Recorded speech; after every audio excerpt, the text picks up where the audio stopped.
चलिए दोस्तों, वीडियो को स्किप नहीं कीजिएगा क्योंकि वीडियो आपको कुछ न कुछ ज़रूर सिखा के जाएगी। गोपी कुमार स्टडी पर स्वागत है। अगर आप इस चैनल पर नए हैं तो चैनल को ज़रूर सब्सक्राइब कीजिएगा और पुराने हैं तो वीडियो ज़रूर देखिएगा। चलिए देखते हैं वास्तविक संख्या। आज क्या पढ़ रहे हैं? वास्तविक संख्या से रिलेटिव अगर जितने भी ऑब्जेक्टिव है, अगर इस वीडियो को आप देख लेते हैं तो एग्ज़ाम में छूटने की संभावना नहीं है। पहला पूछेगा आपको पाई कैसी संख्या है। पाई कैसी संख्या है? क्या कहेंगे? अपरिमेय संख्या। कैसी संख्या है? अपरिमेय संख्या। और एक बात याद रखना, पाई अगर किसी में सटा हो, पाई +2 हो या पाई +3 हो या पाई बट्टा 2 हो या पाई -3 हो या भागा में, पाई जहाँ भी देखेंगे अपरिमेय ठोक के आएंगे। परीक्षा में क्या ठोकेंगे? अपरिमेय। पाई देखेंगे ठोक के क्या आना है? अपरिमेय संख्या। देखिए वहीं अगर 22/7 पाई का ही मान है, अगर पूछ ले वो कैसी संख्या है तो क्या हो जाएगा? परिमेय संख्या। क्या हो जाएगा? परिमेय संख्या।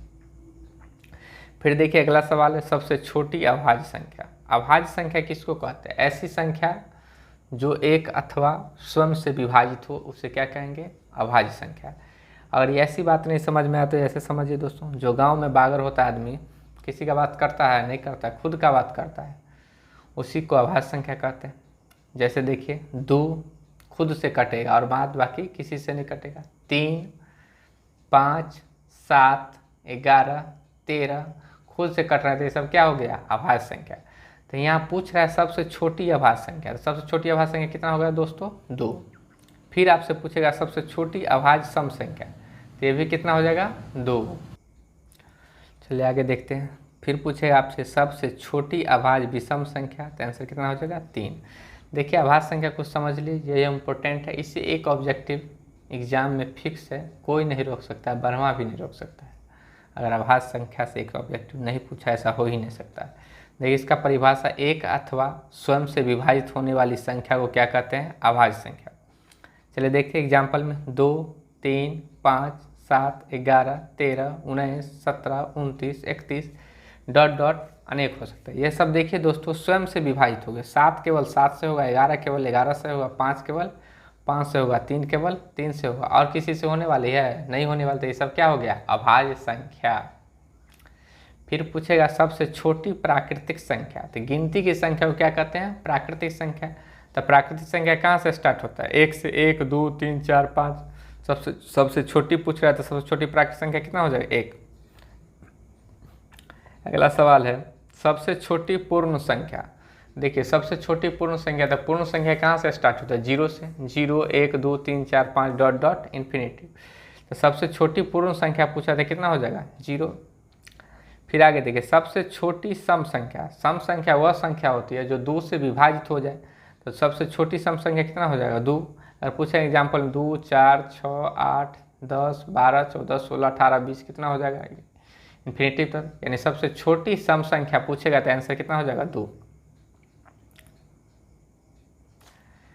सबसे छोटा विषम संख्या, तो आंसर कितना होगा? 1। विषम संख्या वह संख्या होता है जो 2 से विभाजित नहीं हो, उसे क्या कहेंगे? विषम संख्या। देखिए 1 2 से विभाजित नहीं होता है। सबसे छोटा विषम संख्या कितना हो जाए? 1 हो सकता है, 3 हो सकता है, 5 हो सकता है, 7 हो सकता है, 9 हो सकता है, 11 हो सकता है, 13 हो सकता है, 15 हो सकता है। सब क्या हो गया? विषम संख्या। आगे ऑब्जेक्टिव पूछेगा 2 अभाज्य संख्या का मौसम, मतलब HCF कितना होता है? 1। एकदम याद कर लेना है, 2 अभाज्य संख्या का मौसम कितना होता है? 1। आगे देखिए 2 अभाज्य संख्या का LCM क्या होता है? दोनों संख्या का गुना रहेगा तो गुना ऑप्शन मारना है, या गुणनफल रहे तो गुणनफल मारना है। ठीक है। अगर 2 अभाज्य संख्या की जगह 2 अभाज्य संख्या दे दे A और B है, पूछेगा लॉस क्या होगा? तो क्या हो जाएगा? AB। अगर पूछेगा 2 अभाज्य संख्या A और B है तो इसका एलसीएम कितना होगा? तो AB। अगर पूछा 2 अभाज्य संख्या X और Y है, इसका लॉस कितना होगा? तो X × Y हो जाएगा। देखिए 2 सम संख्या का मौसम कितना हो जाएगा? 2। कितना हो जाएगा? 2। 2 विषम संख्या का मौसम कितना हो जाएगा? 1। अब देखिए दोस्तों, एक सवाल शांत और शांत से फिक्स है, ये भी ऑब्जेक्टिव पूछ बेटा करेगा।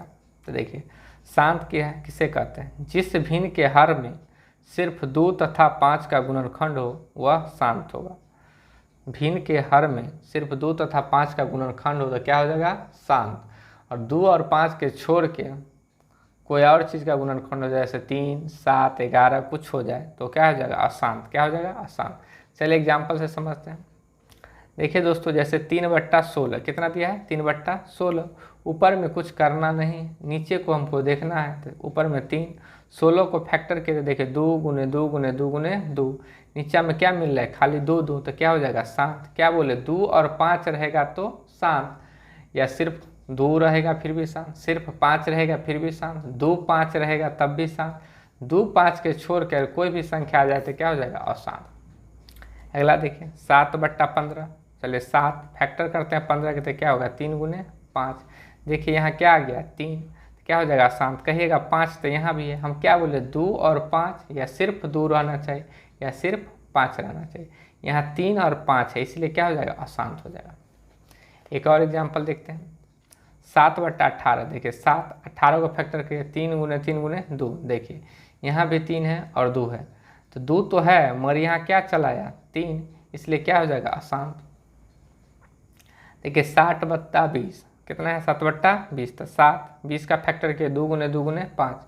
तो देखिए यहाँ 2 और 5, सिर्फ क्या है? 2 और 5, इसलिए क्या हो जाएगा? शांत हो जाएगा।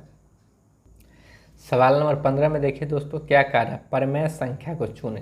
तो परमेय संख्या वह संख्या होता है जो p/q के रूप में हो, उसे क्या कहते हैं? परमेय संख्या। और एक कंडीशन है, वह रूट में न रहे। तो देखिए ऑप्शन 1 पर नज़र देखिए, √2 इसका वर्गमूल नहीं निकलेगा, √3 इसका भी नहीं निकलेगा, √7 इसका भी नहीं निकलेगा। यहाँ देखिए तो √2 कट रहा है, तो क्या बचेगा? सिर्फ 2। यह रूट में नहीं है, इसलिए परमेय संख्या क्या हो जाएगा? यही ऑप्शन है। यही अभी एग्जाम में चल रहा है। जैसे आपको दे देगा 3√3/3, तो काट के कितना हो जाएगा? 3। ऑप्शन ठोक लीजिएगा। इसमें कुछ लोग क्या गलती करते हैं? रूट देख के इसको छोड़ देते हैं। देखिए यहाँ रूट कट रहा है, इसलिए आंसर क्या हो जाएगा? √2 कट गया तो कितना बचा? 2। तो यही हो गया परमेय संख्या। फिर पूछेगा कौन अपरमेय संख्या नहीं है। क्वेश्चन को पढ़िए, क्या कर रहा है? कौन अपरमेय संख्या नहीं है। इसका अर्थ हुआ आपसे पूछ रहा है परमेय संख्या। चलिए देखिए, यह भी अपरमेय संख्या है, ये भी अपरमेय संख्या है, ये भी अपरमेय संख्या है, क्योंकि इस सब का वर्गमूल नहीं निकलेगा। यहाँ √3 कट गया, कितना बचेगा? 3। यही अपरमेय संख्या नहीं, ऑप्शन ठोक लेंगे। आगे देखिए, परमेय संख्या नहीं है। क्या पूछ रहा है? परमेय संख्या नहीं है। आप लोग देखिएगा परमेय संख्या नहीं है, खुश हो जाएगा, वो परमेय संख्या पूछा, मार लीजिएगा, गलती हो जाएगा। ध्यान से पढ़ना है, लास्ट में जोड़ देता है क्या एग्जाम में रहा? परमेय संख्या नहीं है। देखिए तो ये भी परमेय संख्या, क्योंकि 1 का वर्गमूल 1, 4 का कितना निकलेगा? 2। 1 तो निकल रहे है, 9 का वर्गमूल कितना निकलेगा? 3। और यहाँ देखिए 49 का वर्गमूल कितना निकलेगा? 7। और 64 का 8, तो ये भी परमेय संख्या होगा। तो परमेय संख्या कौन नहीं है? देखिए यहाँ ये, क्योंकि 16 का 4 निकलेगा और 5 का कुछ भी नहीं निकलेगा, रूटे में रह जाइए, इसलिए क्या हो गया? अपरमेय संख्या हो गया। देखिए 0.√3 को परमेय संख्या में व्यक्त करें। देखिए एगो संख्या पर रेकरिंग है, एगो 9 डाल देंगे। चलिए 0.3 पर रेकरिंग है, इसको बनाएंगे तो क्या लिखेंगे? 3, और एगो संख्या पर रेकरिंग, एगो 9 डाल दिया, काट दिए, 3 का 3, 3 तिया 9। देखिए ऑप्शन नंबर 1 मार्क ले।